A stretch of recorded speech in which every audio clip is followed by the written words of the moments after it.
ఖరీఫ్లో సాగు చేసిన కంది వివిధ ప్రాంతాల్లో ప్రస్తుతం పూత పింద దశలో ఉంది. ఇటీవల కురిసిన వర్షాలకు కందిలో చీడపీడల ఉధృతి పెరిగింది. ఈ సున్నిత దశలో ఎండు తెగులు ఆశించి తీవ్ర నష్టం చేస్తున్నట్లు శాస్త్రవేత్తలు గుర్తించారు. వీటి నివారణకు చేపట్టాల్సిన సమగ్ర సస్యరక్షణ చర్యల గురించి తెలియజేస్తున్నారు కరీంనగర్ జిల్లా జమ్మికుంట కృషి విజ్ఞాన కేంద్రం శాస్త్రవేత్త శ్రీనివాస్ రెడ్డి.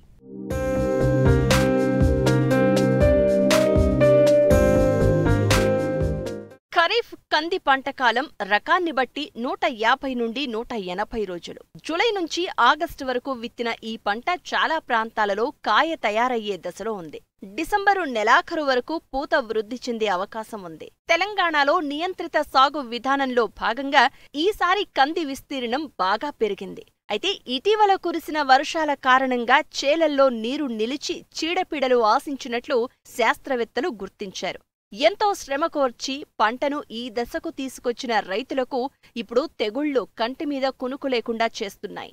ఉమ్మడి కరీంనగర్ జిల్లాలోని అనేక మండలాల్లో పూత పిందే దశలో ఉన్న కంది పంటలో ఎండు తెగులు సోకడంతో దిగుబడికి తీవ్ర నష్టం వాటిల్లుతోంది. రైతులు ఈ తెగులుపై నిఘా ఉంచి వెంటనే తగిన నివారణ చర్యలు చేపట్టాలంటూ సూచిస్తున్నారు కరీంనగర్ జిల్లా జమ్మికుంట కృషి విజ్ఞాన కేంద్రం శాస్త్రవేత్త శ్రీనివాసరెడ్డి.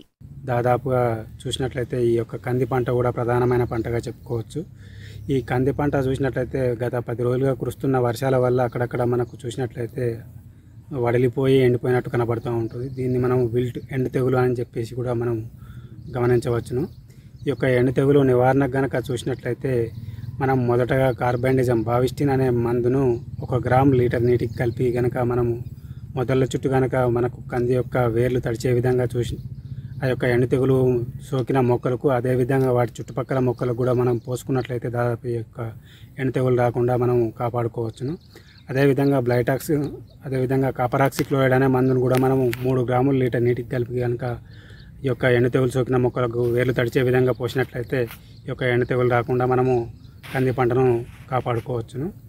అదేవిధంగా మనం చూసినట్లయితే ఈ యొక్క ఎండు తెగులు రాకముందే కనుక మనము తగిన చర్యలు కనుక తీసుకున్నట్లయితే ఈ యొక్క ట్రైకోడర్మా విరిడి అనే జీవశిలీంద్రనాశిని మనము ఒక 2 నుంచి 3 కిలోలు కనుక తీసుకొని దాన్ని 80 నుంచి 100 కిలోల మాగిన పశువుల పేడలు కనుక కలిపి 15 నుంచి 20 రోజులు వృద్ధి చేసుకొని కనుక మనము ఈ యొక్క దుక్కిలో తేమ ఉన్నప్పుడే కనుక మనం ఈ యొక్క కంది పంటలో చల్లుకున్నట్లయితే దాదాపు ఈ యొక్క ట్రైకోడర్మా విరిడి అనే శిలీంద్రం మనం ఎండు తెగులను కలగజేసే శిలీంద్రంను కనుక చంపేసి ఈ యొక్క ఎండు తెగులు రాకుండా మనం కంది పంటను కాపాడుకోవచ్చును.